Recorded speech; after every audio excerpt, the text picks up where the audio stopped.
আসসালামু আলাইকুম ওরহমতুল্লাহি ওবরকাতুহু নাহমাদুহু ওয়ানুসল্লি আলা রসুলিহিল করিম নাহমাদুহু হামদ করো ওয়ানুসল্লি আলা রসুলিহিল করিম এবং রসুলুল্লাহ সাল্লাল্লাহু আলাইহি ওয়াসাল্লাম এবং ওনার সাহাবা আজমাইনদের উপর ওনাদের জন্য দোয়া করো। ঠিক আছে?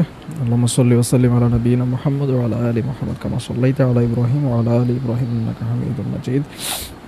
আল্লাহুম্মা বারিক আলা মুহাম্মদ ওয়া আলা আলি মুহাম্মদ কামা বারাকতা আলা ইব্রাহিম وعلى آل إبراهيم إنك حميد مجيد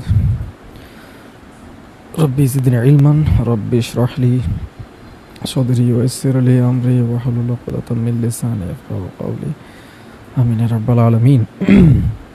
ওকে, মন থেকে আউযু বিল্লাহ পড়ো এবং বিসমিল্লাহ পড়ো এবং নিয়ত করো যে আসলে আজকে আল্লাহ সুবহানাহু ওয়া তাআলার এই কোরআনের আয়াতগুলো থেকে যা কিছু শিখবা ইনশাআল্লাহ এটা যেন আসলে লাইফে অ্যাপ্লাই করতে পারো। ঠিক আছে ইনশাআল্লাহ? এটা মন থেকে নিয়ত করো যে আল্লাহ আপনার কালাম বোঝার জন্য বসছি এবং আমল করার জন্য বসছি। ঠিক আছে ইনশাআল্লাহ। আউযু বিল্লাহি মিনাশ শাইতানির রাজীম।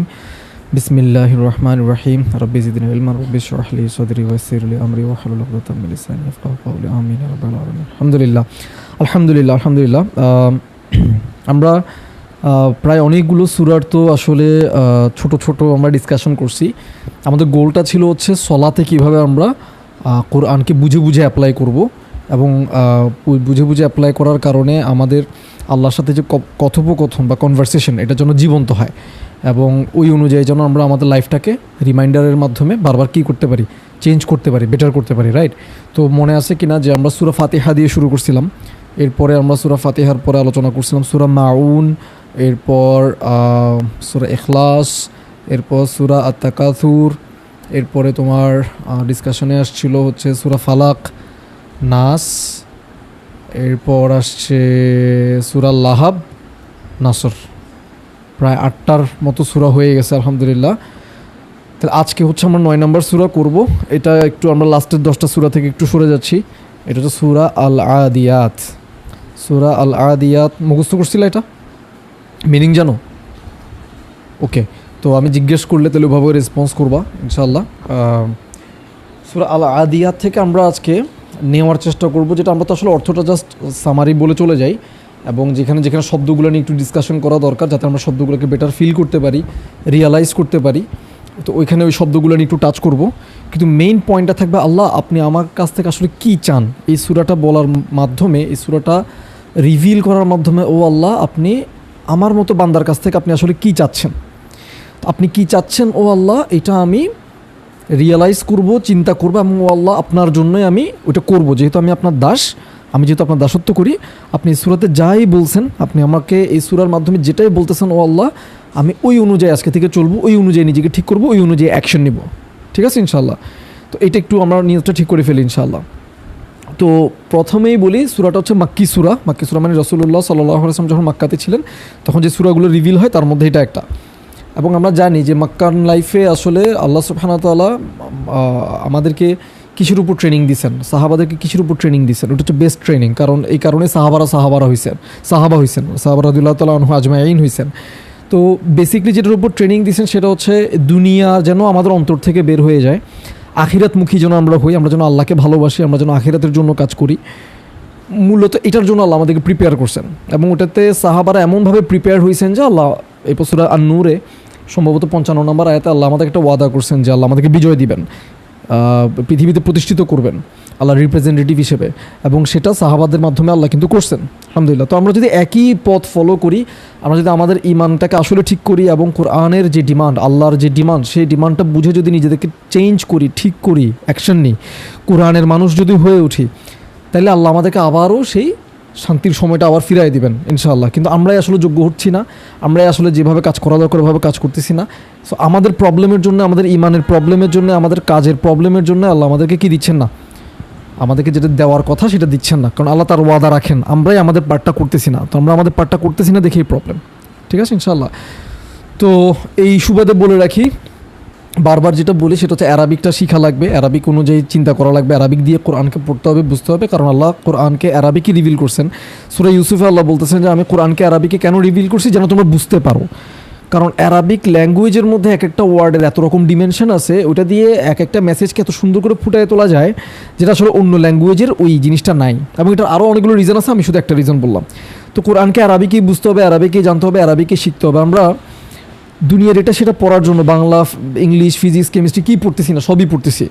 কিন্তু আল্লাহ যেটাকে ফরজ করছেন যে কোরআন এবং সুন্নাহর নলেজটাকে বুঝে নেওয়া, আলিমদের কাছ থেকে, যারা স্কলার, যারা মানে কোরআন এবং সুন্নাহ বুঝেন, তাদের কাছ থেকে একাডেমিক্যালি সিস্টেমেটিক্যালি বুঝে নেওয়ার যে সিস্টেমটা, এটাই কিন্তু আমরা ফলো করতেছি না। অথচ স্কুল কলেজ মাদ্রাসায় আমরা কিন্তু ঠিকই, স্কুল কলেজ ইউনিভার্সিটিতে আমরা কিন্তু ঠিকই দৌড়াচ্ছি। তো দুটাই লাগবে। দুনিয়াতে হালালভাবে ইনকাম করার জন্য যেমন আমার দুনিয়াবি নলেজ লাগবে, ঠিক তেমনি আখিরাতে নেভিগেট করার জন্য, আখিরাতটা অর্জন করার জন্য দুনিয়ার এই নলেজটাকে আমি আসলে কীভাবে বেস্ট ওয়েতে কাজে লাগাইতে পারি, কীভাবে আমি দুনিয়াতে থাকবো, সেটার জন্য আবার কোরআন এবং সুন্নাতের নলেজটাও লাগবে। তো এই জন্যই একাডেমিক্যালি যে ইলম আল্লাহ সুবহানাহু ওয়া তাআলা ফরজ করছেন, সেটা যেন আমরা একাডেমিক্যালি অর্জন করে নিই। আমিন। এই সুবিধা আরেকটা কথা একটু রিমাইন্ডার দিচ্ছি সবাইকে, ওটা হচ্ছে শেখ উস্তাদ নাসির শাহরুখ, মাশাল্লাহ, আল্লাহুম্মা বারিক, ওনাকে আল্লাহুম্মা বারিক লাহু। উনি প্রচণ্ড সুন্দর সুন্দর কিছু কাজ করতেছেন। তোমার সাথে কথা হয়েছে যে তুমি তাফসিরগুলো শেষ করছো, উনি যতটুকু করছেন আলহামদুলিল্লাহ, আল্লাহ তোমাকে বারাকা দিন। আমিন। এবং আলহামদুলিল্লাহ তুমি একাডেমিক্যালি পড়াশোনাটা তোমার মোটামুটি গুছায় আসছে, কমপ্লিট করে ফেলছো। আল্লাহ তোমাকে তোমার ইলমে এবং আমলে বারাকা দান করুন। আমিন। আমাকেও আমিন। তো নাসির শাহরুখের কথাটা এখানে বলার একটা বড় উদ্দেশ্য আছে, সেটা হচ্ছে আমার আরেকটা ইচ্ছা ছিল যে আমি সূরা বাকারা থেকে একদম নাস পর্যন্ত কাভার টু কাভার কোরআন নিয়ে ডিসকাস করব। তো উনি এত সুন্দর করে বাকারা থেকে আলোচনাটা করতেছেন, সূরা ফাতিহা থেকে বাকারা থেকে আলোচনা করতেছেন, আমার অনেক বড় রিলিফ ফিল হয়েছে যে আলহামদুলিল্লাহ আমাকে আর কাজটা করতে হবে না, কারণ উনি করতেছেন। আলহামদুলিল্লাহ, রাহিমাহুল্লাহ, আল্লাহ ওনাকে রহম করুন, আল্লাহ ওনাকে আরও আরও আরও বারাকা দিন, আরও কবুল করুন এবং ওনাকে পরিপূর্ণ সুস্থতা আলাফিয়াতের সাথে দান করুন। আমিন। তো এটা আর কি, সম্ভবত প্রায় 40টার মতো আয়াত কাছাকাছি ওনার কাভার হয়ে গেছে সূরা বাকারাতে, এবং উনি এত সুন্দর করে গ্রামার সহ ওয়ার্ড বাই ওয়ার্ড উনি ডিসকাশন করতেছেন। ওয়ান্ডারফুল, মানে বাংলাতে এরকম সুন্দর গুছানো কন্টেন্ট নাই, এবং উনি আমাদের জন্য একটা নিয়ামত আর কি। মানে ডক্টর খন্দকার আব্দুল্লাহ জাহাঙ্গীর স্যারের পরে, রাহিমাহুল্লাহ, ওনার পরে আমরা মানে যার দিকে এখন তাকাই আছে, আল্লাহ ওনাকে হিফাজত করুন, হাফিজাহুল্লাহ। মানে অ্যামেজিং অ্যামেজিং ওনার কাজগুলো সব গুছানো, এবং প্রত্যেকটা কাজ তুমি দেখবা কমপ্লিট করা ফোকাসড কাজ, একটা করে কাজ উনি আসলে কমপ্লিট করছেন আলহামদুলিল্লাহ। এবং 30টা কোর্স উনি চালু করতেছেন, তো সেখানে অনেকগুলো কোর্স আলহামদুলিল্লাহ গুছায় আসছে। আমার মনে হয় 10টা বা 11টার মতো কোর্স মনে হয় উনি গুছায় ফেলছে অলরেডি আলহামদুলিল্লাহ, আর যতটুকু আমি লাস্ট চেক করছিলাম আর কি।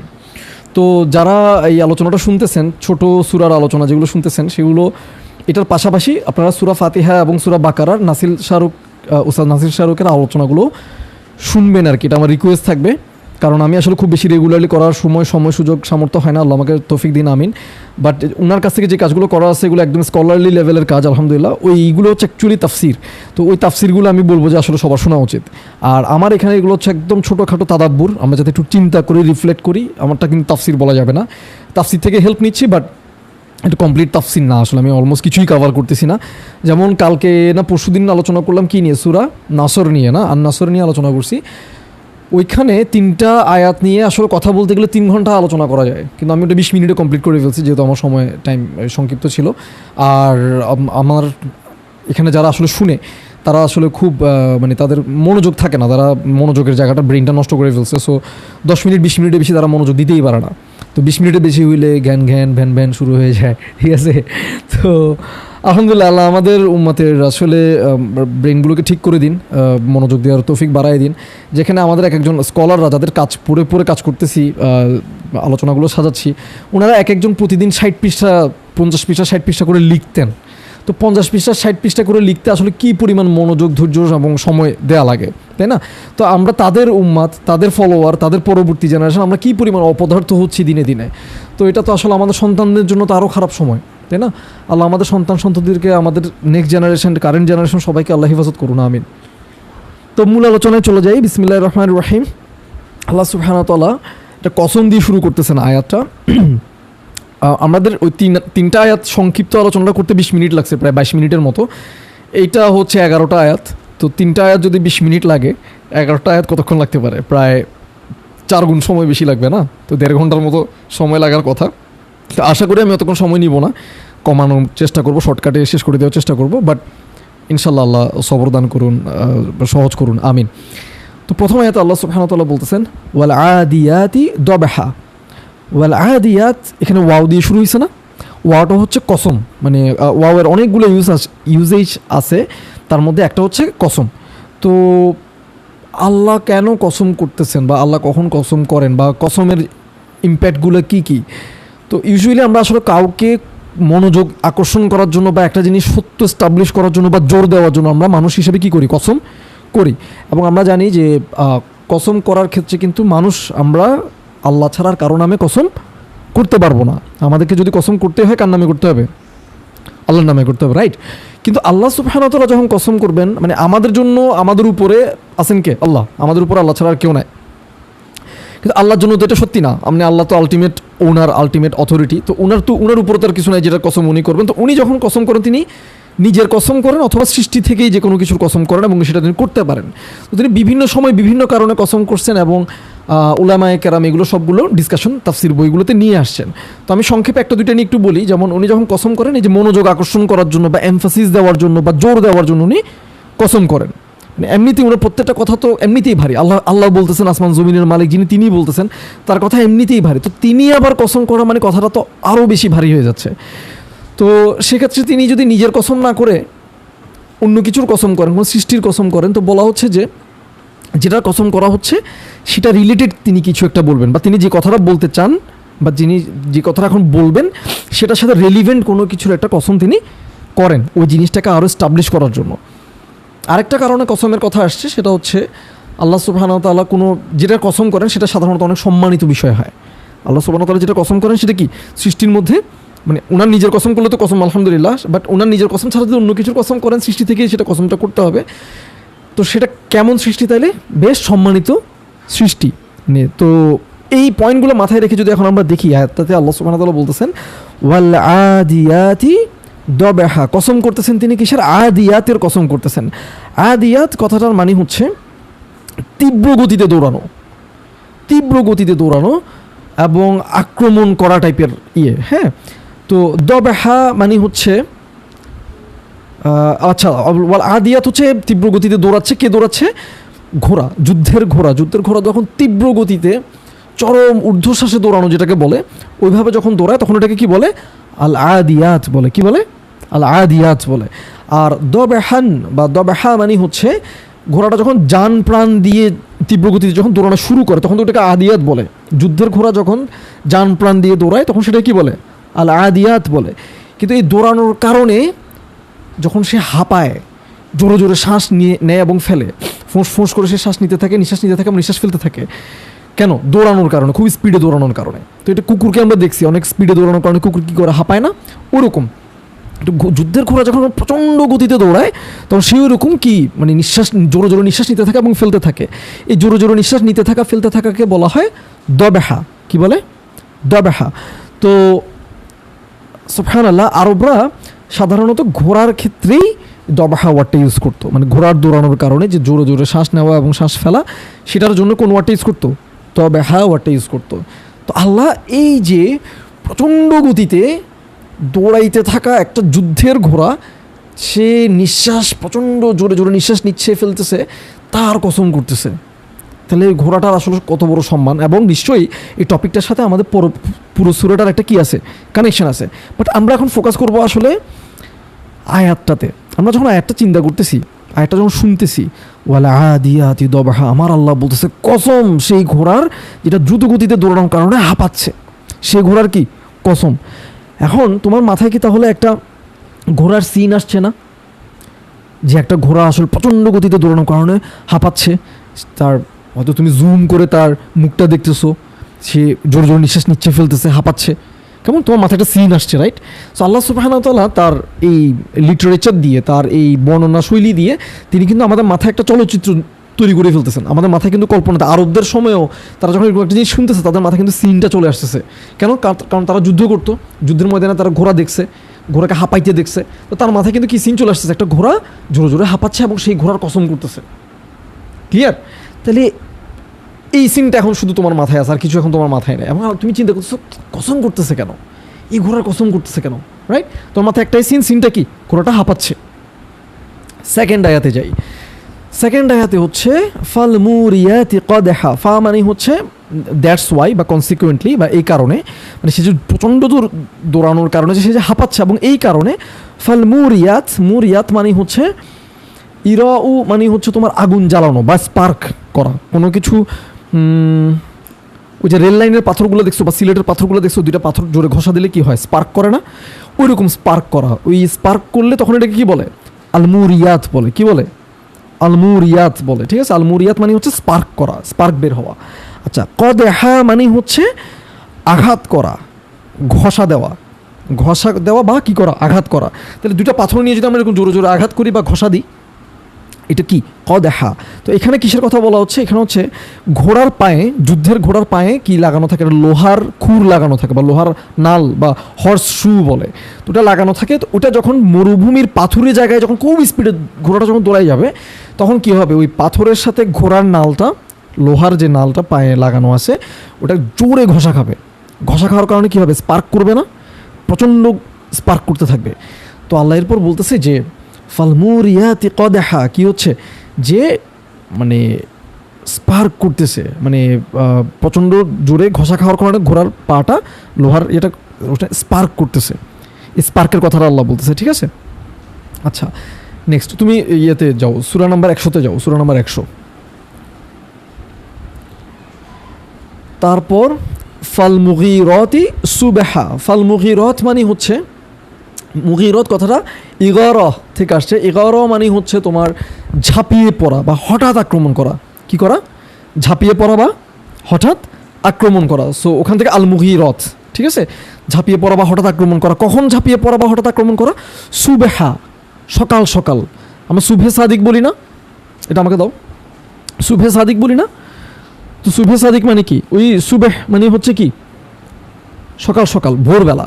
তাহলে ভোরবেলা ঝাঁপিয়ে পড়া, হঠাৎ আক্রমণ করা, এটা কিসের মিনিং বলতেছি?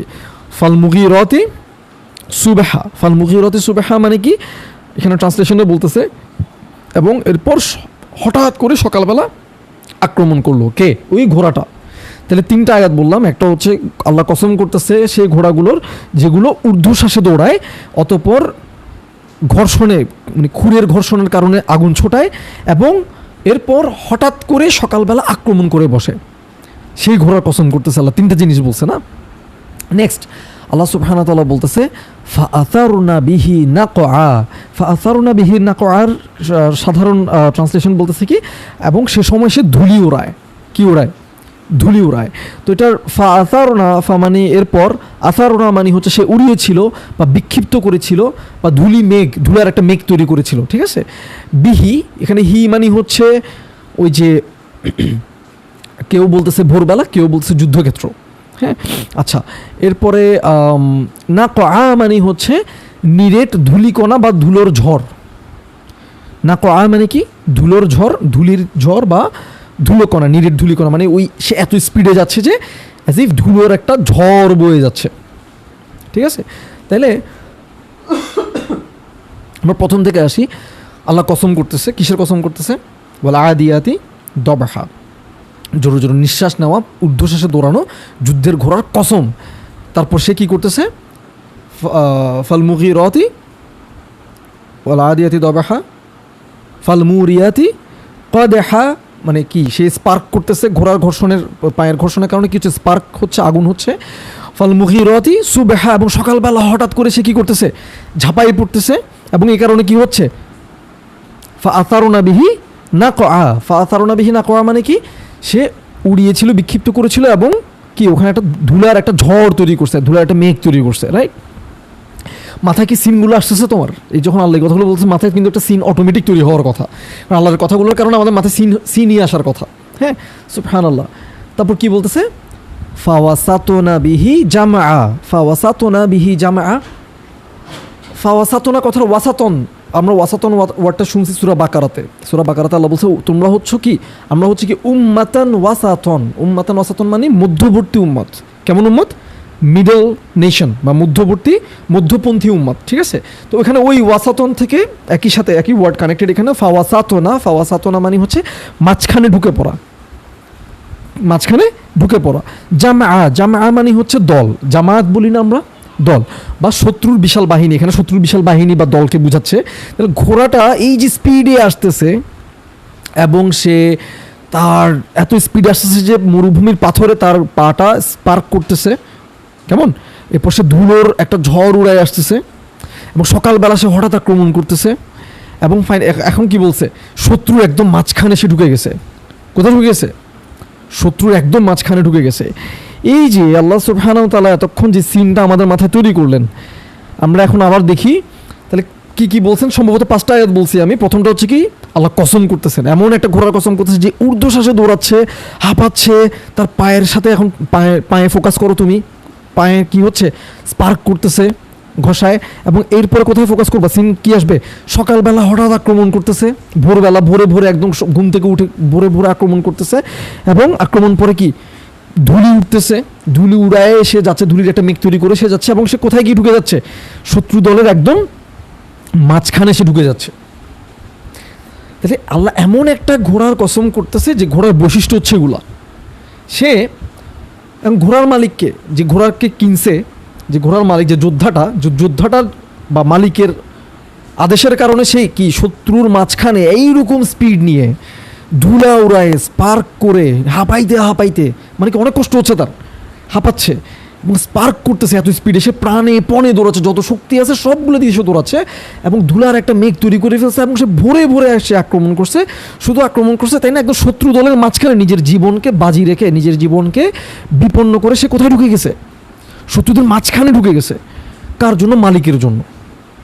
এখন চিন্তা করো, ঘোড়াকে তৈরি করছে, সৃষ্টি করছে কে? আল্লাহ। ঘোড়ার নিঃশ্বাসকে কে পরিচালনা করেন? আল্লাহ। তারপর ঘোড়ার এই যে পরিপাকতন্ত্র, ঘোড়া কোনো কিছু খাইলে সেটাকে হজম কে করান? আল্লাহ করান। ঘোড়ার যাবতীয় সব কিছু কিন্তু আল্লাহই মেনটেন করেন। ঘোড়াকে যে কিনছে ওই মালিকটা শুধু কি করে, দিনে হয়তো 2 বেলা 3 বেলা খাবার দেয়, আর একটু আশ্রয় দেয়, আর একটু আদর করে। চিন্তা করে দেখো, আমি 3টা জিনিস বলছি, একটু আদর সোহাগ করে, টেক কেয়ার করে, 1 নাম্বার 2 হচ্ছে কি একটু খাবার দাবার দেয়, নাম্বার 3 কি আশ্রয় দেয়। এই 3টার বাইরে কি মালিক আসলে কিছু করতে পারে? চাইলেও সে খাবার, সে অসুখ ভালো করে দিতে পারে, সে কি খাবারটা হজম করাইতে পারে, সে কি ঘোড়াটার হার্টবিট চালু রাখতে পারে, ঘোড়াটার নিঃশ্বাস চালু রাখতে পারে, ঘোড়াটা কিডনির ফাংশন সে কন্ট্রোল করতে পারে? সে কিছুই পারে না। মালিকটা তার জন্য মাত্র 2-3টা জিনিস করে। কি 2-3টা জিনিস? একটা হচ্ছে টেক কেয়ার করা, আদর যত্ন করা, ঠিক আছে। নাম্বার 2 কি বললাম, খাওয়ানো। নাম্বার 3 কি আশ্রয় দেওয়া। এর বাইরে কিন্তু মালিক আর কিছু করতে পারে না। কিন্তু এই 2-3টা জিনিসের জন্য ঘোড়া তার মালিকের জন্য কি দিয়ে ফেলতেছে, জান দিয়ে ফেলতেছে এবং এমন স্পিডে দৌড়াচ্ছে যে সে নিঃশ্বাস নিতে পারতেছে না। তারা পা থেকে, খুর থেকে আগুন ছুটতেছে, ধুলার একটা মেঘ তৈরি হয়ে গেছে। সকাল সে ঘুম থেকে উঠে শত্রুর মধ্যে ঝাঁপাই পড়ছে এবং শত্রু সে মাঝখানে ঢুকে গেছে নিজের জীবনকে বিপন্ন করে। জাস্ট মালিকের 2-3টা জিনিসে, যে মালিক তার জন্য জাস্ট 2-3টা জিনিস করে সেই মালিকের জন্য সে নিজের জীবনকে বাজি রেখে দিচ্ছে, নিজের জীবনকে সে বিপন্ন করে ফেলতেছে, রাইট? এখন আল্লাহ মেইন পয়েন্টে যাবে। এটা হচ্ছে একটা প্রাণী, একটা জানোয়ার, তাই না? একটা সামান্য একটা প্রাণী, মানুষ তার চাইতে কত উন্নত, কিন্তু সে একটা সাধারণ একটা প্রাণী হওয়া সত্ত্বেও তার কৃতজ্ঞতা বোধ কত বেশি, যে সে ওই জাস্ট 2 বেলা 3 বেলা খাওয়া, একটু আদর করে আর আশ্রয়তে সে মালিকের জন্য সে জান দিয়ে ফেলতেছে।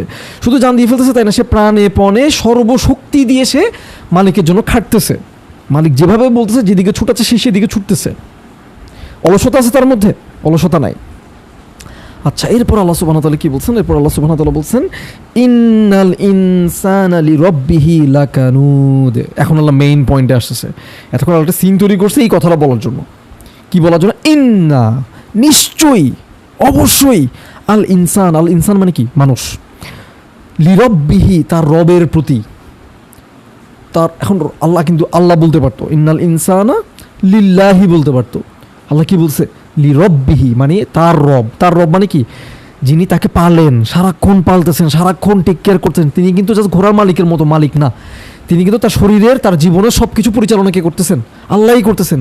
সারাক্ষণ লালনে পালনেওয়ালাকে আল্লাহ, সে লালনে পালনেওয়ালার কথা আল্লাহ মনে করে দিচ্ছেন। নিশ্চয়ই, অবশ্যই মানুষ কি তার রবের প্রতি, যিনি তাকে পালে, সে রবের প্রতি সে কি?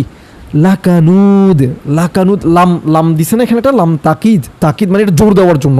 আল্লাহ শুরুতে একবার জোর দিয়ে ইন্না বলছে, আবার ওদিকে শুরুতে কসম করে আসছে, এখন আবার লাকানুদ বলে আবার একটা এমফাসিস দিয়ে বলছে অবশ্যই সে অকৃতজ্ঞ, অবশ্যই সে কি?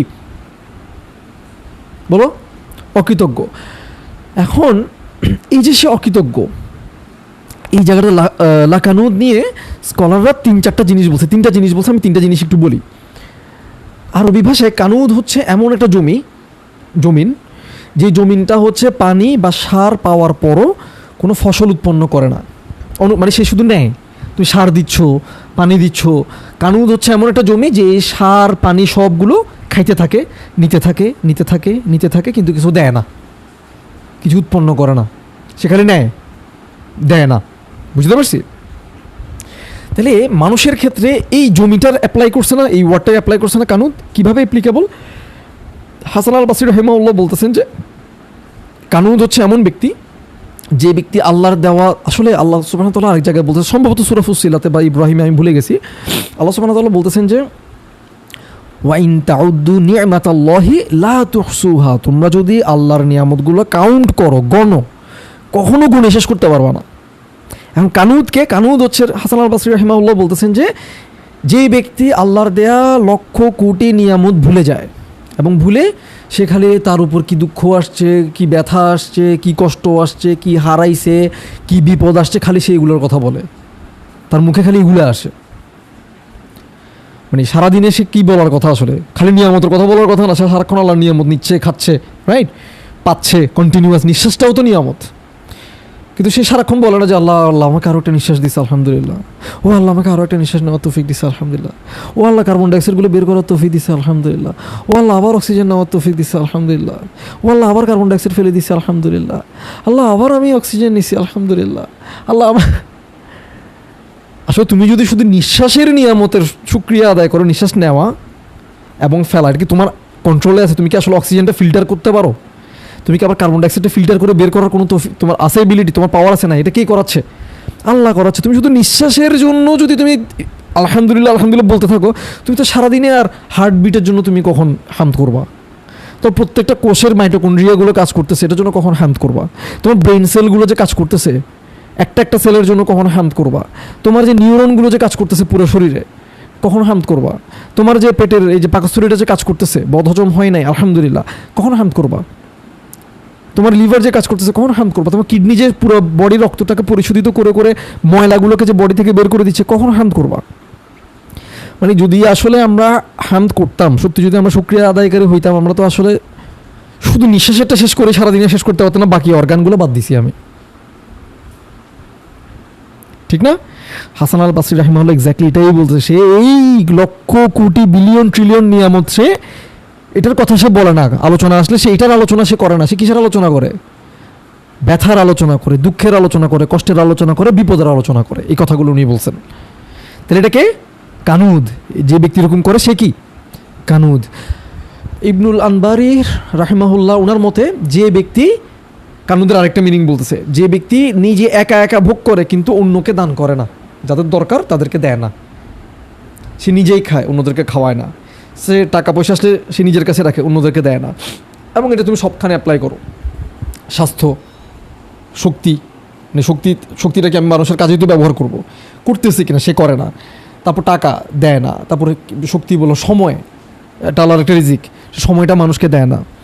তারপরে তোমার মনে করো জ্ঞান, সে জ্ঞান অর্জন করে কিন্তু সে অন্যের সাথে জ্ঞানটা শেয়ার, তোমাকে যে আল্লাহ পড়ালেখা করাইছে, ইসলামিক স্টাডিজ যে তোমাকে পড়াইছে, তুমি কি জ্ঞানটা শেয়ার করতেছো? কেমনে? তুমি কানুদ হয়ে যাচ্ছ না? এটা শেয়ার করতে হবে, তুমি তোমার বোনদের সাথে শেয়ার করো, তুমি তোমার ভাবির সাথে শেয়ার করো।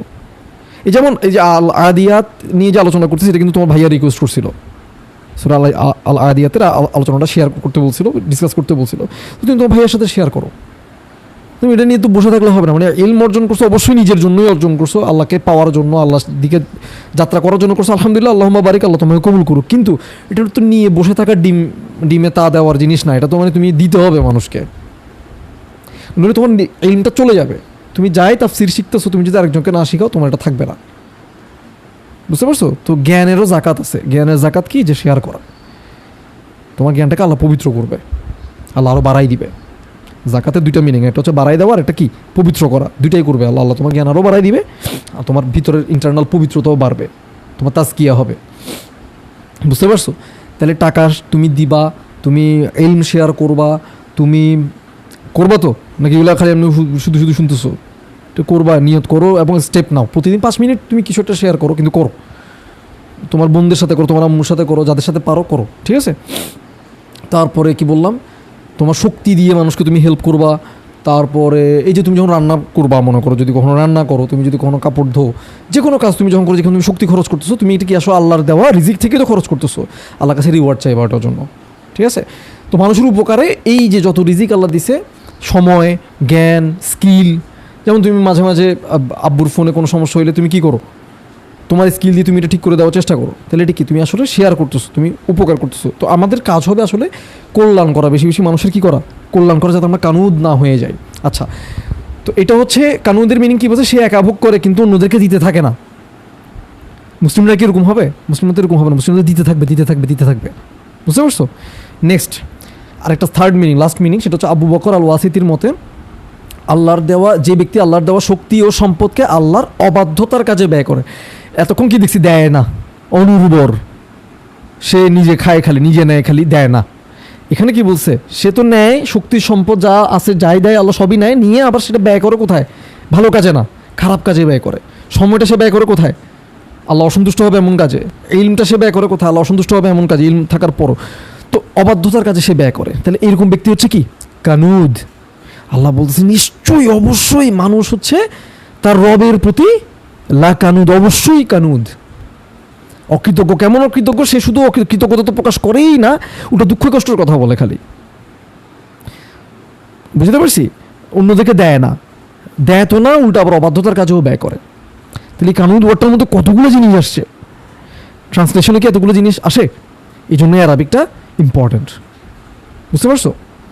আচ্ছা, তুমি যে আরবিক শিখছো, এটা কিন্তু এই জন্য এইভাবে অ্যাপ্লাই করবা, ঘেটে ঘেটে খুঁজে খুঁজে এগুলো বের করবা, করলে তোমার নিজের আরবিকের চর্চাটা আরও বেটার হবে ইনশাআল্লাহ।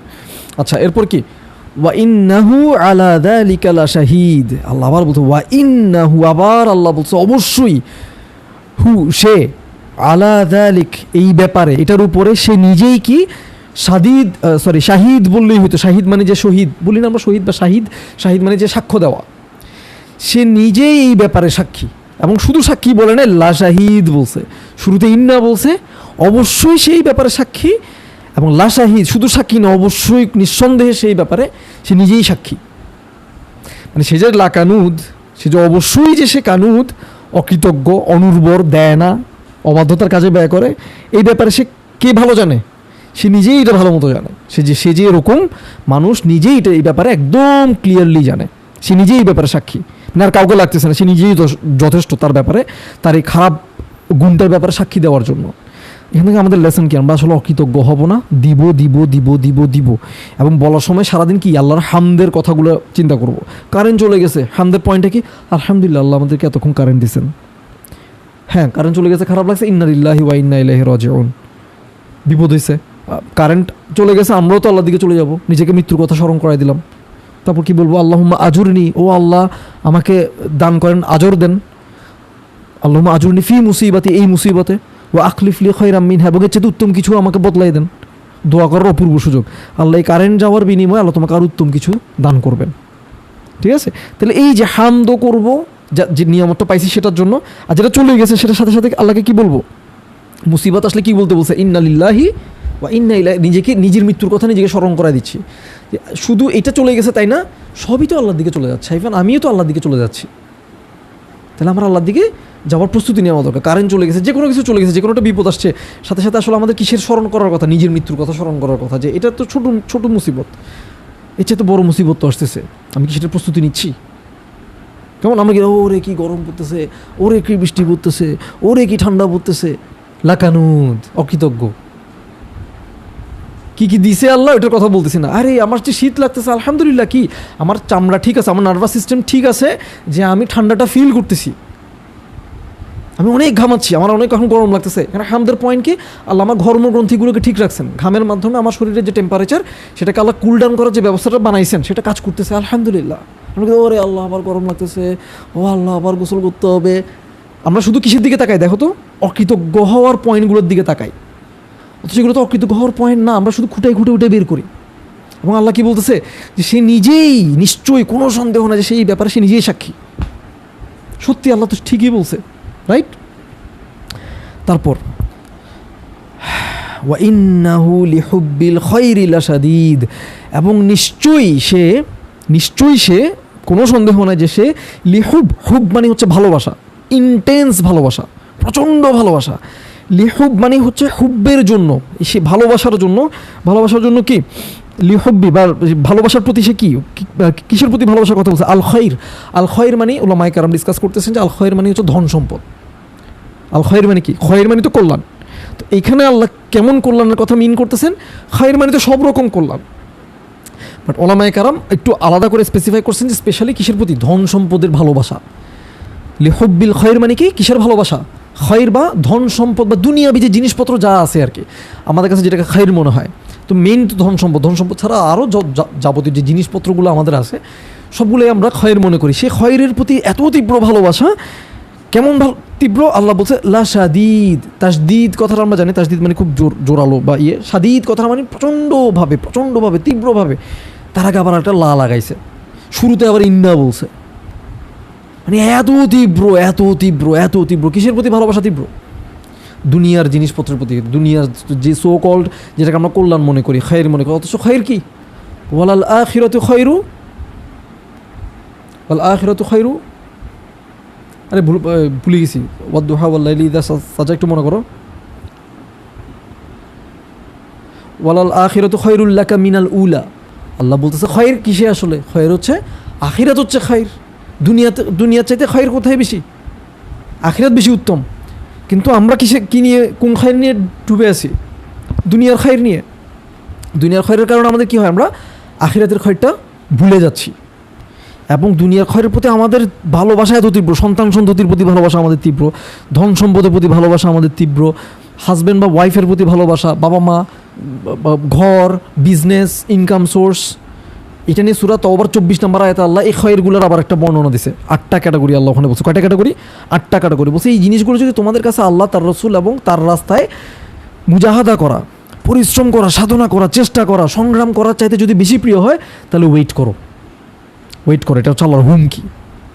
এই জিনিসগুলো যদি আল্লাহ এবং তার রাসূল এবং তার রাস্তায় পরিশ্রম করা, সাধনা করা, চেষ্টা করা, সংগ্রাম করা থেকে, মুজাহাদা করা থেকে যদি বেশি প্রিয় হয়, তাহলে ওয়েট করতে বলে। আল্লাহ হুমকি দিচ্ছে, ওয়েট করো তুমি।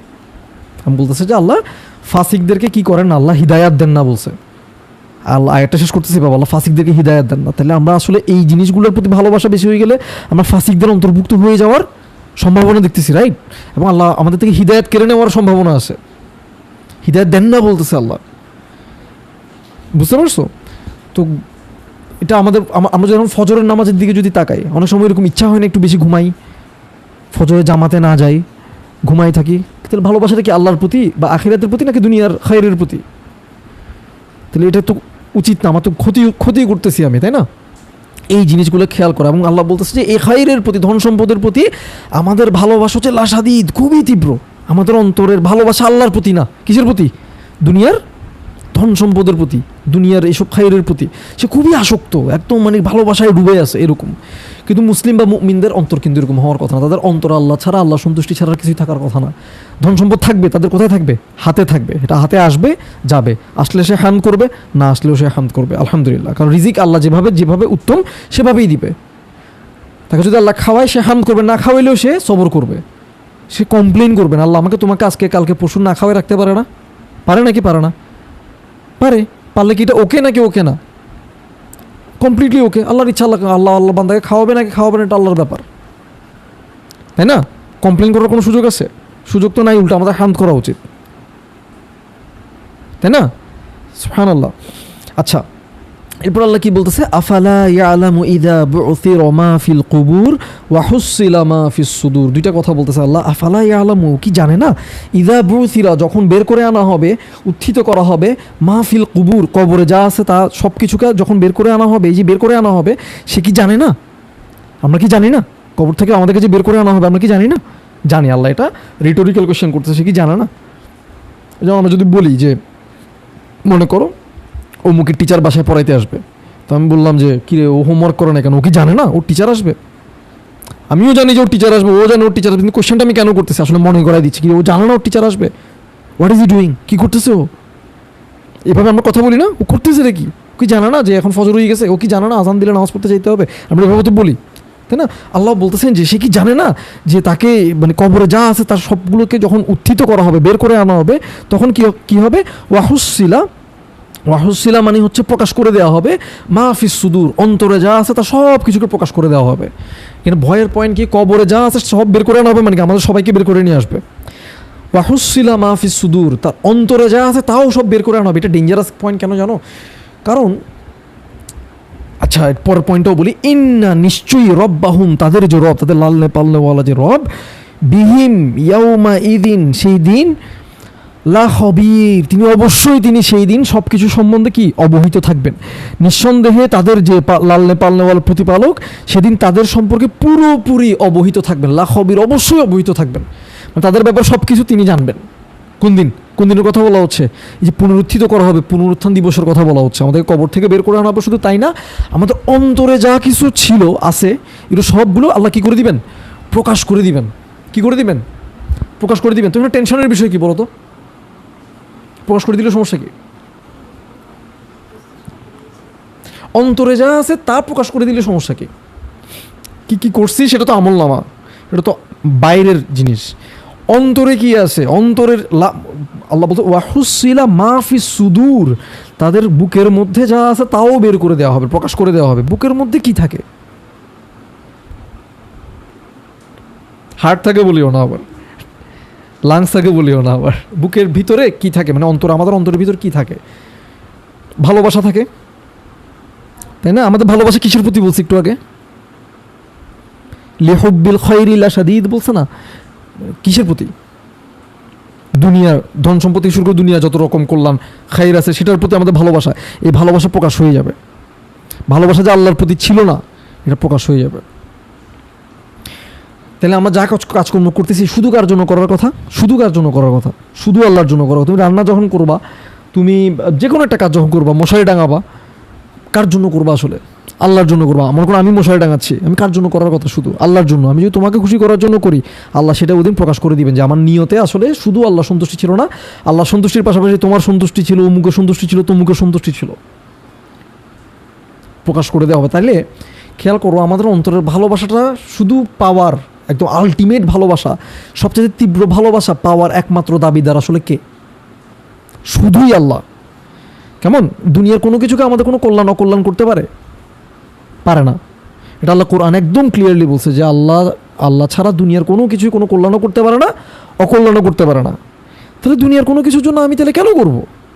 কারণ আমি যাই পাচ্ছি কল্যাণ বা যেটা আমার কাছে খারাপ লাগতেছে বলে মনে হচ্ছে, সবই কার পক্ষ থেকে? আল্লাহর পক্ষ থেকে। আল্লাহ ছাড়া কেউ আমার ক্ষতিও করতে পারবে না, আল্লাহ ছাড়া কেউ আল্লাহর অনুমতি ব্যতীত কেউ আমার কল্যাণও করতে পারবে না। তাহলে আমি আল্লাহ ছাড়া অন্য কারোর জন্য কেন করব? আমার অন্তর অন্য কোনো কিছু আল্লাহর পাশাপাশি কি থাকতে পারবে? আল্লাহর সাথে আর অন্য কিছুকে শরিক করতে পারবো? কোনো কাজ পারবো না। তাহলে নিয়ত শুধু কার জন্য হওয়ার কথা? কাকে খুশি করার জন্য হওয়ার কথা? শুধুমাত্র আল্লাহর। আমরা কিন্তু আল্লাহর সন্তুষ্টির জন্য করি, কিন্তু সাথে আরও অনেক কিছু সন্তুষ্টির জন্য করি। আর একটু ডিগ্রির জন্য করি, তারপরে তোমার একটু টাকা পয়সার জন্য করি, একটু মুখে খুশি করা, তমুকে খুশি করা, সমাজের মানুষকে খুশি করার জন্য করি। আল্লাহ খুশি পাশাপাশি বা আল্লাহর খুশিকে বাদ দিয়ে।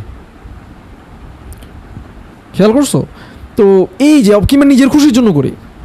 এই যে মানুষ ফুটবল খেলা দেখতেছে, তার আসলে দুনিয়াতে আখিরাত বাদ দিলাম, দুনিয়াতে তার কি উপকার হবে আমাকে বলো তো?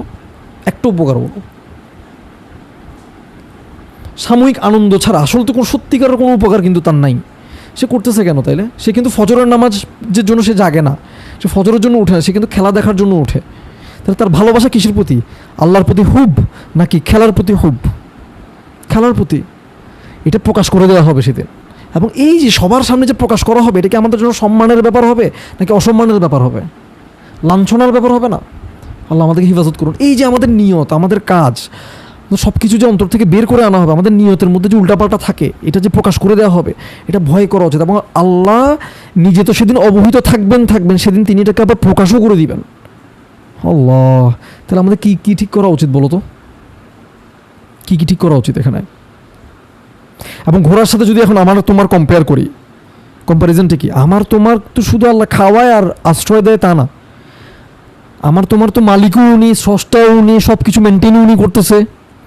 ঘোড়া শুধু তার মনিবের 2-3টা জিনিসের প্রতি হামদ বা কৃতজ্ঞতার কারণে সে শত্রুপক্ষের মাঝখানে প্রচণ্ড পরিশ্রম করতে করতে এত পরিশ্রম করতেছে, সে হাঁপাচ্ছে, আগুন ছুটতেছে, ধুলার ঝড় উড়াচ্ছে, ভোরে ভোরে সে আক্রমণ করছে এবং শত্রুর একদম মাঝখানে ঢুকে গেছে জাস্ট তার মালিকের 2-3টা জিনিসের জন্য। তার কৃতজ্ঞতা এত বেশি। আর উল্টা দিকে আমাদের কি অবস্থা? আমাদের কৃতজ্ঞতার কারণ কি আরও অনেক বেশি না? কাউন্ট করে শেষ করা যাবে না। ঘোড়াটা তো আমরা কাউন্ট করে শেষ করে ফেলছি, 3টা মাত্র, আর আমাদেরটা হচ্ছে আনকাউন্টেবল। কিন্তু আমরা আল্লাহর জন্যই সামান্য জিনিসও করতে আমরা রাজি না। তাহলে আমরা তো আসলে ওই যে আল্লাহ আরেক জায়গায় বলছে বাল হুম আদল, সে তো আসলে চতুষ্পদ প্রাণীর চাই তো অধম, মানুষের কথা বলতেছে। আসলে কি আমরা অধম না? তাহলে আল্লাহ যে ঘোড়ার কসম আল্লাহ করছে, সেই ঘোড়া তো আসলেই সম্মানিত। তার ক্যারেক্টারিস্টিক্স দেখছো তুমি, না আমাদের চাইতে তো সম্মানিত। সে তো আমাদের মতো অকৃতজ্ঞ না, কানুদ না। তার খুব তার ভালোবাসা তো তার মালিকের প্রতি, যে তাকে দিচ্ছে, করতেছে, 1-2-3টা জিনিস দিচ্ছে, তার জন্য তার ডেডিকেশন দেখো, তার কমিটমেন্ট দেখো, তার জীবন বাজি রেখে ছোটটা দেখো। আর আমাদেরটা চিন্তা করো, আমরা ছোটোখাটো জিনিসের জন্য আমরা অধৈর্য হয়ে যাই।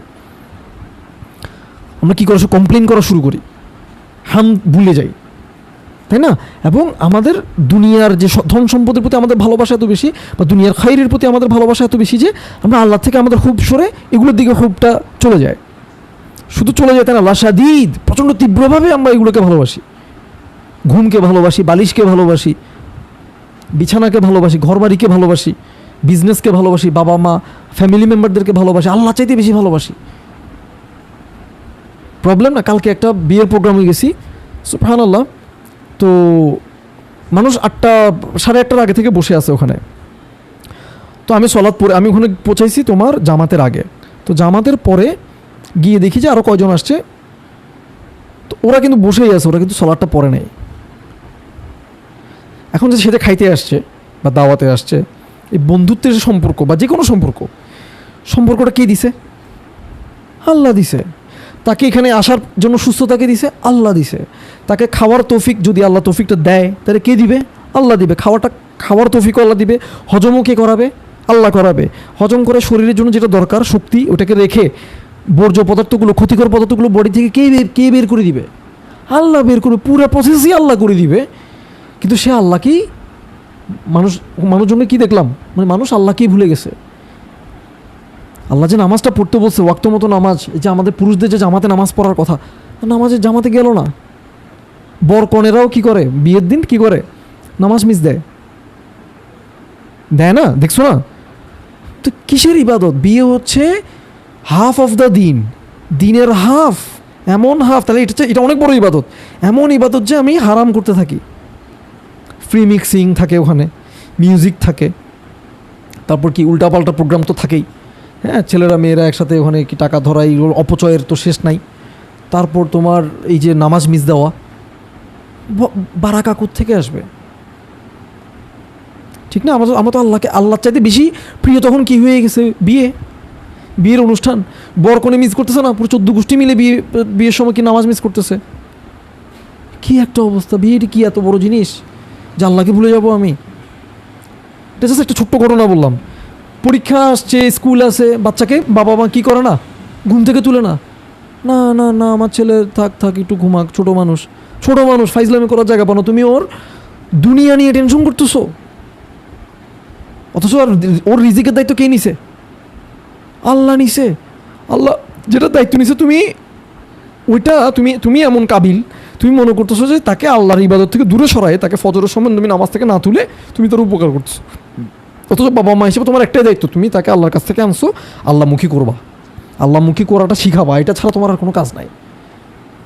তো কালকে একটা লেকচার শুনতেছিলাম, ওনার বাবা অনেক বয়স্ক মানুষ, উনি শেখ মির্জা ইয়াওয়াইর বেগ। তো ওনার লেকচার উনি বলতেছে, ওনার বাবা মানে সন্তান সুস্থ থাকুক, অসুস্থ থাকুক, পরীক্ষা না থাকুক, ছুটি থাকুক, যাই থাকুক, ডাজন্ট ম্যাটার, সবাইকে সলাতের টাইমে উঠতেই হবে, সলাত আদায় করতেই হবে। এটা ছিল ওনার আব্বার তারবিয়া, শিক্ষা। কারণ এটাই বাবা মার দায়িত্ব, যে আল্লাহমুখী করাটা শিখাবে এবং নিজের লাইফ দিয়ে তো শিখাবে, সাথে ট্রেনিংও দিবে। আমাদের বাবা মারা কি করে, না আমার ছেলে ঘুমাক। ছেলে মেয়েকে বরবাদ করার প্রথম ক্রিমিনালকে বাবা মা। এই যে ইহুদি নাসারা হয়ে যায়, এই যে বলতেছে প্রত্যেক মানব সন্তান ফিতরাতের উপর জন্ম নেয়, সে যে বাবা মার কারণে সে যে আস্তে আস্তে ইহুদি নাসারা বা অন্যান্য উল্টাপাল্টা দিকে যে চলে যায়, দোষ কার? কার কারণে হচ্ছে? আসলে বাবা মার কারণে। মুসলিমদের দিকে তাকা, তো মানে ইহুদিন আসারদের গল্প করে লাভ নেই, আমরা একদম কোন ভালো হয়ে গেছি। আমাদেরকে কি আমাদের সমাজে, মুসলিম সমাজে সন্তানদেরকে কি বাবা মার নামাজে পাঠায়, মসজিদে পাঠায়? পাঠায় না, ঘুম থেকেই তুলে না। এই আদর, এমন আদর যে আদরের কারণে সন্তান জাহান্নামী হওয়ার ট্রেনিং পাচ্ছে, সলাৎ মিস দেওয়ার ট্রেনিং পাচ্ছে। আমার কলিগ আছে এরকম, সে আসলে নামাজ পড়তে চায়, আসলে সলাৎ করতে চায় রেগুলারলি, পারতেছে না কারণ তার অভ্যাসটা হয় নাই ছোটোবেলা থেকে। তাকে যে 7 বছর বয়স থেকে আদেশ দিতে বলছে, আদেশের আগে তুমি ট্রেন করবা না, তুমি এমনি খালি দাপ করে একটা আদেশ করলে হবে। আমি তোমাকে আদেশ করলাম তুমি আজকে আমাকে একটা কম্পিউটারের একটা প্রোগ্রাম বানাই দাও, প্রোগ্রামিং রেডি করে দাও, পারবা তুমি? তোমাকে আমার প্রোগ্রামিং শিখাইতে হবে তো আগে। তোমাকে প্রোগ্রামিং শেখানোর পরে না আমি তোমাকে বলবো তুমি এখন একটা আমাকে প্রোগ্রামিং কোডিং করে দাও, একটা ক্যালকুলেটর বানাই দাও বা হোয়াট এভার। তোমাকে আমি শিখাইলামই না, তাহলে আমি তোমাকে 7 বছর বয়সে ট্রেনিং কিসের অর্ডার দিব?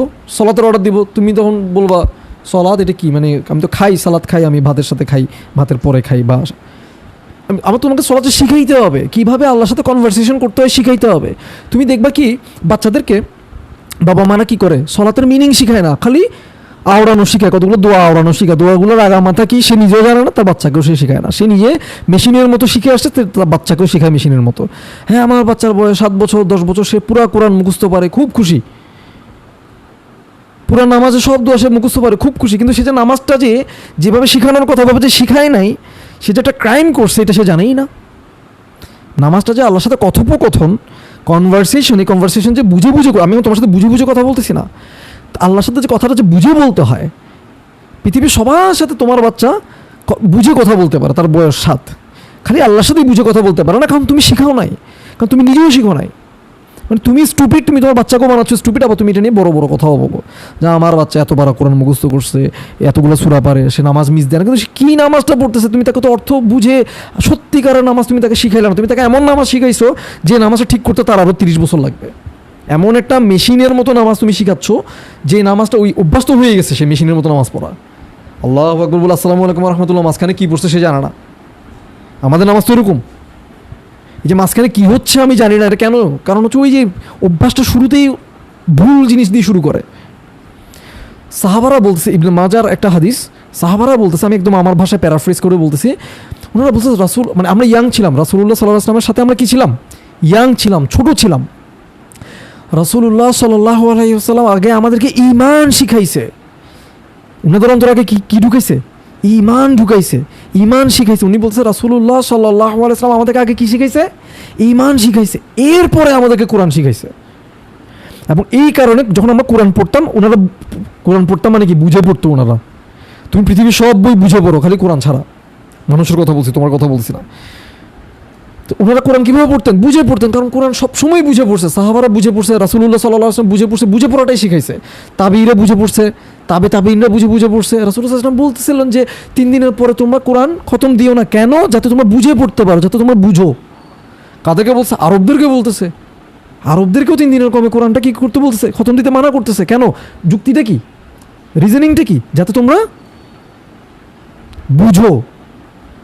তাহলে গোলটা কি? আর উনি গোলটাকে ইনট্যাক্ট রাখার জন্য বলতেছে যে তুমি 3 দিনের কমে কি দিও না, খতম দিও না। আমরা সে বুঝের পাটটাই ফেলে দিছি, বুঝের পাটটাই ফেলে দিছি। ওদিন এক ভাইকে বলতেছিলাম, জুমার নামাজে যাওয়ার অনেক ফজিলত আছে জুমার দিন, যে তুমি সকালবেলা গোসল করে আর নখ কেটে তারপর তুমি ক্লিন হয়ে গোসল টোসল করে অজু করে চুল আঁচড়ায় একদম মানে খুব ভালো সুন্দর একটা পোশাক পরে পারফিউম দিয়ে হেঁটে হেঁটে হেঁটে হেঁটে মসজিদে যাবা। মসজিদে গিয়ে ইমামের একদম ক্লোজেস্ট পজিশনে তুমি বসবা, বসে পুরা খুতবাটা চুপচাপ শুনবা, কোনো মুভ করবা না, কারোর সাথে কথা বলবা না, এবং এরপর জুমার সালাত আদায় করে এরপর চলে আসবা। তোমার প্রত্যেক কদমের বিনিময়ে প্রচণ্ড রিওয়ার্ড বলছে, প্রত্যেক কদমের বিনিময়ে 1 বছর, আমার যদি ভুল না হয় 1 বছর কিয়াম আর সিয়ামের রিওয়ার্ড বলছে। 1 বছর 1 কদমে। বুঝতে পারছি? মানে যে এই কাজগুলো করবে জুমার দিন, তার প্রতি কদমে কিসের রিওয়ার্ড? 1 বছরের কি? কিয়াম ও সিয়ামের রিওয়ার্ড। সুবহানাল্লাহ। হ্যাঁ, তুমি তো মেয়েদের তো জুমাতে যাওয়া উচিত। এখন আমরা তো মেয়েদেরকে তো আমাদের যে গায়রত, মাশাল্লাহ আমাদের অনেক গায়রত না, তো ওই গায়রতের জন্য আমরা ইলম অর্জন করি না। আমাদের গায়রত শুধু মেয়েদের প্রতি, বুঝছো? মেয়েদেরকে আমরা একটু বেশি ভালোবাসি। তো এত ভালোবাসা যে আমরা মানে কথা শুনলে মনে হবে আমাদের গায়রতের দিনই গায়রত। আসলে গায়রতটা কিসে জানো? পজিটিভনেস, মানে আমি আমি আমি আমি কেন্দ্রিক চিন্তা। আমার যদি সত্যি আমার দিনের ব্যাপারে গায়রত হইতো, আমি আমার ঘরের সব ফিমেল মেম্বারকে কী করতাম, দিনের শিক্ষা শিখাইতাম। আমি নিজে দিনের ফরজ ইলম একাডেমিক্যালি অর্জন করতাম, আমার ফ্যামিলি মেম্বারদের জন্য অর্জন করার ব্যবস্থা করতাম। এটার জন্য আমার দরকার হলে আমি ডাবল শিফট কাজ করতাম, 8 ঘন্টা 16 ঘন্টা কাজ করবো আমি, যদি আমার গায়রত থাকে, তাই না? এই যে মেয়েদের যে সলাৎ, তুমি আরব কান্ট্রিগুলোতে যাও, মক্কা মদিনাতে যাও, তুমি দেখবা মেয়েদের জন্য কিন্তু সলাতের সুন্দর ব্যবস্থা আছে, আলাদা ব্যবস্থা আছে। মেয়েরা কিন্তু কোনো সলাৎ করে, সবগুলো মসজিদে মেয়েদের জন্য আলাদা ব্যবস্থা আছে। আমাদের তো একটু গায়রত বেশি, আমরা একটু বেশি দিন বুঝি। রাসূলুল্লাহ সাল্লাল্লাহু আলাইহি ওয়াসাল্লামের চাইতে আমি একটু বেশি দিন বুঝি, বুঝতে পারছো? তো মেয়েরা যে আসলে ফিতনা বলছে, আসলেই ফিতনা। আমরা মেয়েদেরকে কী করছি দেখো, যে তাদের দিনের যে হক, তাদের যেটা পাওয়ার কথা, সেখান থেকে আমরা তাদেরকে বঞ্চিত করছি।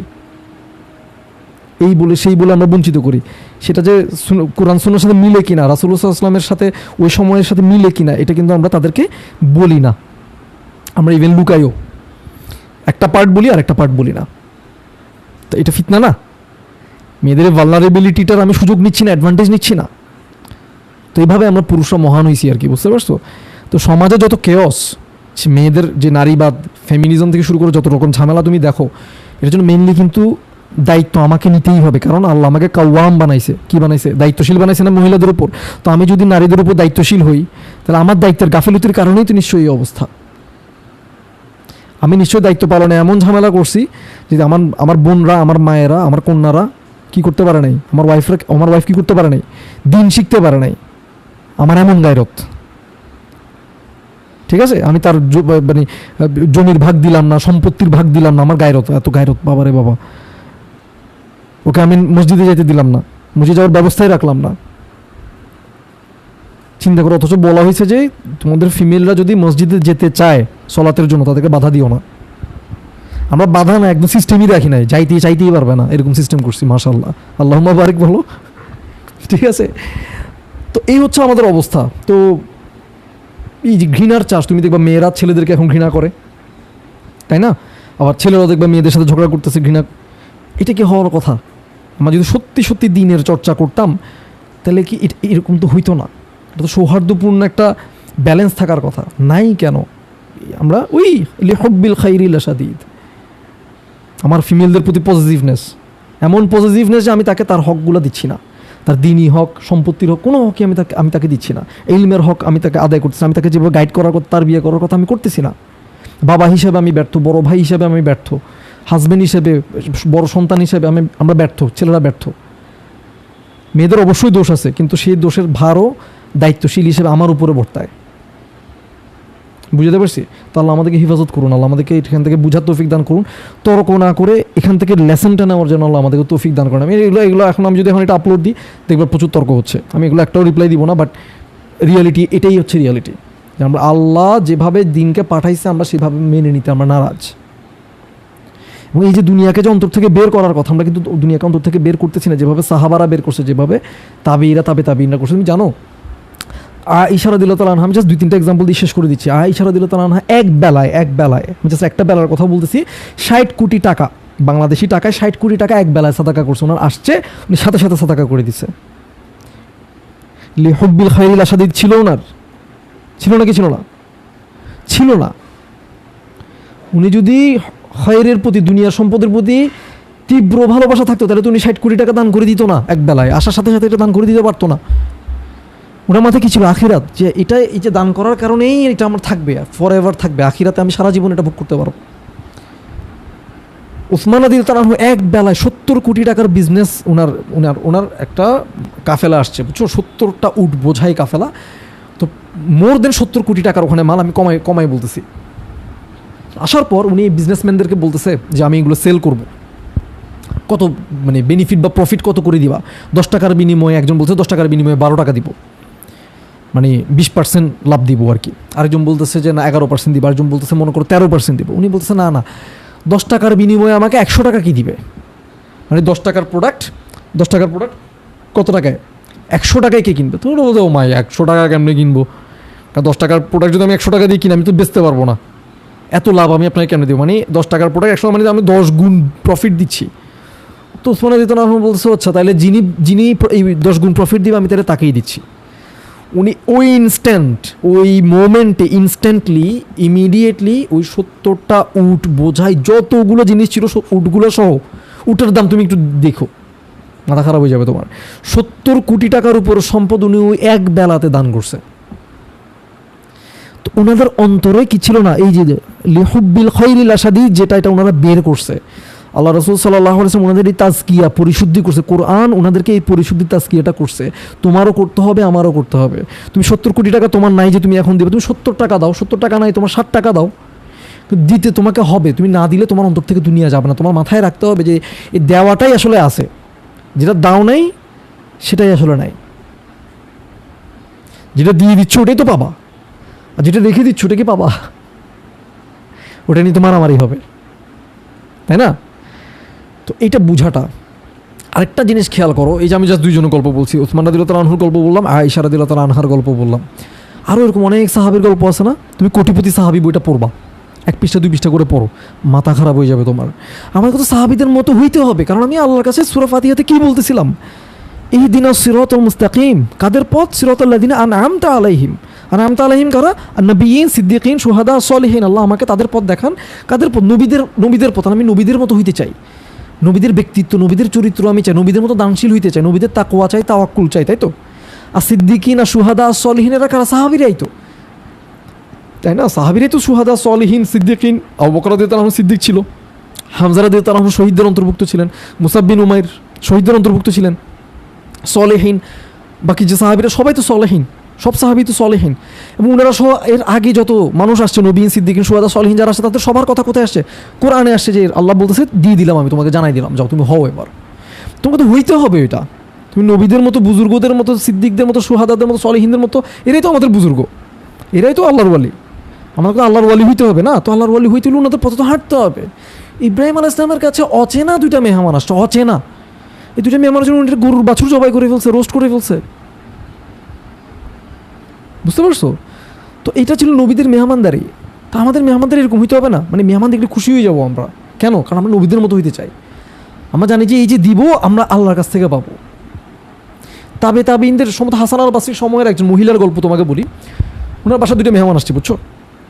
উনি করছে কি, 2 পিস রুটি, ওনার বাসায় ছিল 2 পিস রুটি। কয় পিস রুটি? 2 পিস। মেহমান আসছে, উনি সাথে সাথে 2 পিস রুটি সাদাকা করে দিছে। ওই 2 মেহমান বলছে কিরে, ছিল ওই 2 পিস রুটি, 2 পিসই কি করে ফেলছে, সাদাকা করে দিছে। এখন ওনারা খুব অবাক। আচ্ছা যাও, আলোচনা চলতেছিল, কোরআন সুন্নাহর কোনো একটা আলোচনা হয়তো চলতেছিল। তো একটু পরে একটা একটা একটা পাশের বাসার আশেপাশের জায়গা থেকে কোনো একটা চাকর আসছে, চাকর এসে অনেকগুলো রুটি নিয়ে আসছে। তো আনার পর ওই মহিলাকে দিছে। ওই মহিলার নাম ছিল রাবিয়া আল বাসরি, হাসান আল বাসরির স্টুডেন্ট টাইপের ছিলেন উনি। তো উনি রুটিগুলো গুনছে, গুনে দেখতেছে ওখানে 18টা রুটি, বুঝতে পারছো? উনি বলছে না, এটা আমার না, এটা আমার জন্য না, এটা ভুল হচ্ছে, নিয়ে যাও। তো চাকর বলতেছে কিরা, মানে চাকর চলে গেছে। চাকরটা আবার ব্যাক করছে, আবার ব্যাক করে বলছে এগুলো আপনার জন্য। উনি আবার গুনছে, গুনে বলছে হ্যাঁ এবার ঠিক আছে, এগুলো আমার জন্য। এবার উনি রুটিগুলো অ্যাকসেপ্ট করছে। ওই 2 মেহমান তো বলছে কিরে, মানে 2টা রুটি আপনি দিয়ে দিয়েছেন, আমরা আসার সাথে সাথে ছিল ওই 2টা রুটি, বুঝলাম না আগা মাথা। এরপরে এই ছেলে, এই চাকর, এই মহিলা, চাকরটা মহিলা না পুরুষ জানি না, আসার পরে আপনি গুনলেন, গুনে বললেন এগুলো আমার না, সে চলে গেল, সে আবার ফিরে আসছে, আবার গুনে বলতেছেন যে হ্যাঁ এগুলো আমার, ঠিক আছে। আমি কিছুই তো বুঝলাম না।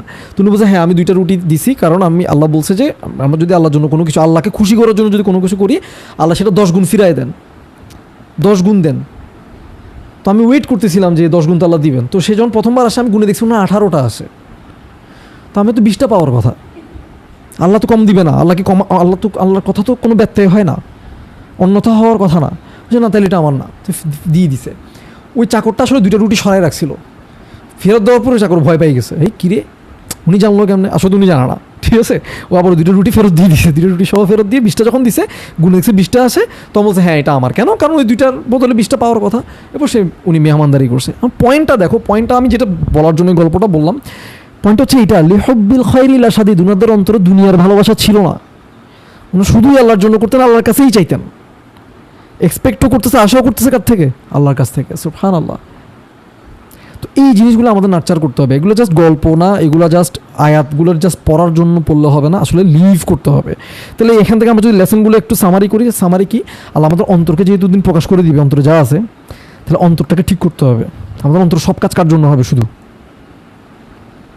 আল্লাহর জন্য, শুধু আল্লাহর জন্য, ঠিক আছে? শুধু আল্লাহর জন্য, শুধু আল্লাহর জন্য, এবং আল্লাহর পাশে আর অন্য কোনো কিছুর জন্য না। এটা আমরা ঠিক করব, এক। আর দুই হচ্ছে দুনিয়ার ভালোবাসা বের করে দিব। দুনিয়ার এই যে সুস্থতা আমাদের ভালো লাগে, আমার নিজের সুস্থতা খুব প্রিয়, তাই না? এটা দরকারও, কিন্তু এটাও তো দুনিয়া। এটার প্রতি ভালোবাসা যাতে আমাকে যাতে আল্লাহকে ভুলাই না দেয়। যখন দরকার হবে আল্লাহ আমাকে ব্যথাও দিবে, অসুস্থতা দিবে, আলহামদুলিল্লাহ। হ্যাঁ, আমি আল্লাহর কাছে সহজতা চাইবো, অবশ্যই। কার কাছেই চাইবো? আমার মনোযোগ কার দিকে যাবে? আল্লাহর দিকে যাবে। মানে আল্লাহ থেকে আমার মনোযোগ সুস্থতাতেও সরবে না, অসুস্থতাতেও সরবে না। এবং আমি সন্তুষ্ট কেন থাকবো? কারণ অসুস্থতা কে দিছে? যার পক্ষ থেকে আসে তিনি জাস্টিস করছে, নিশ্চয়ই আমার গুনাহ মাফ করার জন্য দিছে, আমার জন্য সহজ করে, আমাকে লেসন দেওয়ার জন্য, আমাকে ঠিক করার জন্য দিছে। বুঝতে পারছি? তাহলে আমি যদি লেসনগুলোকে সামারি করে কি বললাম? অন্তরকে ঠিক করতে হবে। কি ঠিক করতে হবে অন্তরে? বলো। প্রত্যেকটা কাজ কার জন্য? শুধু আল্লাহর জন্য। আর দ্বিতীয়টা কি? কি বের করতে হবে অন্তর থেকে? হ্যাঁ, দুনিয়ার প্রতি ভালোবাসা দূর করে কার ভালোবাসা থাকতে হবে ওখানে? শুধু আল্লাহ। তো এটা তুমি যদি সারাদিন জিকিরে না থাকো, আল্লাহর সাথে কথাবার্তায় না থাকো, থাকবে না, এটা চলে যাবে। মন অন্তর ঘুরে যায়, সরে যায় দুনিয়ার হুব্বের দিকে, দুনিয়ার খায়রের দিকে ঘুরে যাবে। তো এটার জন্য অ্যাক্টিভলি কাজ করতে হবে। অ্যাক্টিভলি কাজ করলে ইনশাআল্লাহ আল্লাহ ঠিক করে দিবেন। তো অন্তরকে ঠিক করার জন্য একটা খুব সুন্দর দোয়া আছে আল্লাহ অন্তরকে পরিশুদ্ধ করার জন্য। আল্লাহুম্মা, বলো, আল্লাহুম্মা আতি নফসি তাকওয়াহা। ও আল্লাহ, আপনি আমার নফসে তাকওয়া দেন। ঠিক আছে? আল্লাহুম্মা আতি নফসি তাকওয়াহা, আল্লাহুম্মা আতি নফসি তাকওয়াহা ওয়া যাক্কিহা। আপনি এটাকে পরিশুদ্ধ করেন। ওয়া আনতা খায়রু মান যাক্কাহা। আপনি হচ্ছে সর্বোত্তম পরিশুদ্ধকারী। নফসের পরিশুদ্ধকারী, সর্বোত্তম পরিশুদ্ধকারী কে? আপনি। ওয়া আনতা ওয়ালিয়ুহা ওয়া মাওলাহা। আপনি এটার ওয়ালি, আপনি এটার মাওলা, আপনি এটার ফ্রেন্ড, অভিভাবক, গার্ডিয়ান, আপনিই সব রক্ষণাবেক্ষণকারী। তাহলে আপনি এটাকে পরিশুদ্ধ করে দেন, এটাকে তাকওয়া দিয়ে দেন আমার অন্তরে। তাকওয়া মানে কি? তুমি সারাক্ষণ আল্লাহর সাথে, আল্লাহর ব্যাপারে কি থাকবে? অ্যাওয়্যার থাকবা, সচেতন থাকবা, সতর্ক থাকবা সারাক্ষণ। তখন তুমি মুত্তাকিন হবা। মুত্তাকিন হলে তুমি গাইডেন্স পাবা। হুদাল লিল মুত্তাকিন। গাইডেন্স কাদের জন্য? মুত্তাকিনদের জন্য। তাহলে আমি সারাক্ষণ যদি আসলে যিকিরে থাকি, আল্লাহ স্মরণে থাকি, আল্লাহর ব্যাপারে সতর্ক থাকি, তাহলে আমি আস্তে আস্তে মুত্তাকিন হইতে পারবো। আর মুত্তাকিন হলে আমি কোরআনের গাইডেন্সটা নিতে পারবো, অ্যাপ্লাই করাটা সহজ হবে ইনশাআল্লাহ। ঠিক আছে? মনে থাকবে এই দুটো জিনিস। তাহলে অন্তরের দিকে ফোকাস করতে হবে। এই সূরাটা আমাদের অন্তরকে পরিশুদ্ধ করার কথা। আজকে থেকে বেশি বেশি সলাতের মধ্যে এই সূরাটা বারবার পড়বে, নিজেকে এটা মনে করাই দেওয়ার জন্য। আমার রব আমাকে ঘোড়ার সাথে তুলনা করছে। আমি কি ঘোড়ার সাথে অধম হব নাকি উত্তম হব? আমি কি কৃতজ্ঞ হব? মানে ঘোড়ার চাইতেও বেশি কৃতজ্ঞ তো আমাদের হওয়া উচিত, তাই না? হব কি না, এটাই চয়েস। আল্লাহ আমাদেরকে এই কম্প্যারিজনটা করছে। আমরা কি অ্যানিমেলের মতো, পশুর মতো হব কি না? আমরা তো পশুর মতো হইতে পারতেছি না। পশুর চাইতে খারাপ অবস্থা আমাদের। আমাদের পশুর লেভেল হয়ে ক্রস করে আরও উপরে যেতে হবে, তাই না? যেভাবে সাহাবারা গেছেন, রাদিয়াল্লাহু তাআলা আনহুম ওয়া রাদু আন। আল্লাহ তাদের উপর সন্তুষ্ট এবং তারাও আল্লাহর উপর সন্তুষ্ট। আমাদের সমস্যা কি? আমরা আল্লাহর উপর সন্তুষ্ট না। এটা কেন দিছে? ভালো লাগতেছে না। আজকে স্যালারি কম কেন? আমার টাকা কাটছে কেন? আমার ইনক্রিমেন্ট হয় নাই কেন? ভালো লাগতেছে না। বুঝতে পারছো? এটা যেন না হয়, এটা যেন না। আল্লাহ আমাকে সংশোধন করে দিন, তোমাকে সংশোধন করে দিন। যারা এটা শুনবে তাদের সবাইকে যেন এটা যেন আমরা রেগুলারলি কাজ করি, যিকিরে যেন থাকি সারাদিন, আল্লাহর সাথে কনভারসেশনে যেন থাকি। আল্লাহ আমাদেরকে তৌফিক দান করুন, আমিন। ঠিক আছে? সুবহানাকাল্লাহুম্মা বিহামদিক, আশহাদু আল্লা ইলাহা ইল্লা আনতা, আস্তাগফিরুকা ওয়া আতুবু ইলাইক। আসসালামু আলাইকুম ওয়া রাহমাতুল্লাহি ওয়া বারাকাতুহু।